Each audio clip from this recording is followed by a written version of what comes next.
Mitsubishi Expander. So push start installation with remote start versus itong kinabit natin. May free mobile app control na to na pwede sa mga iOS or Android devices nyo. Multiple devices pwede rin, as long as you have the username and password, ilagin nyo lang sa ibang device nyo, pwede nyo na magamit. Okay?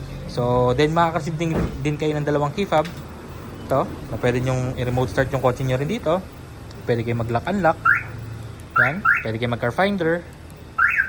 Na for example, nalimutan nyo saan ba na nakapark yung kotse nyo, patunogin nyo lang, pakinggan nyo yung tunog kung nasan. Okay?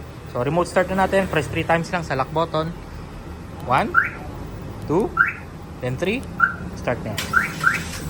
Okay? So, pag lumapit kayo dyan, automatic, mag-unlock na rin yung doors nyo. Okay? So, yan. Walang tao yan, ha?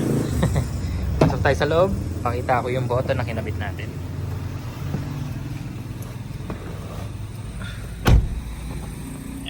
Button na kinabit natin, kulay red yung illumination, pero pag nakapatay yung makina, kulay black siya.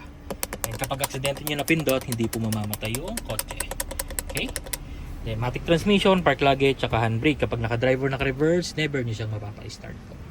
And then kapag tumapa ka sa brake, kahit hindi ka pa umaalis, auto lock lahat ng doors. And then even naka-andar, pwede ka mag-unlock, pwede ka mag-lock sa key fob. Okay? So kagandahan yan, if ever may bibiling ka lang saglit sa labas, sa mga 7-Eleven, mini stop, Mercury Drug, iwan mo na naka-under yung kotse mo, buhay ang aircon mo, ilak pa sa labas. Pagbalik mo, unlock, pasok dito, malamig pa. Kasi sa stock system, hindi pwede yun. Kailangan nyo pa kasi patayin yung makina nyo para mailak nyo siya from the outside. Right?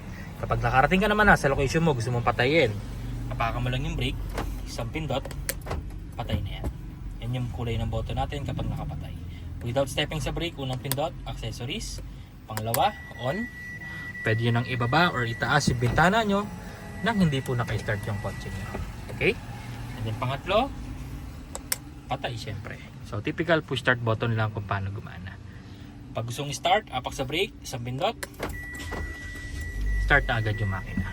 So napakadali lang niya gamitin. Alright, so naka-promo tayo this bare months. Medyo paubos na yung stocks ko this year. So paunahan na lang guys, no? So 2 years warranty to, guaranteed clean wirings, quality installation with free mobile application. So maraming salamat po. Bye-bye.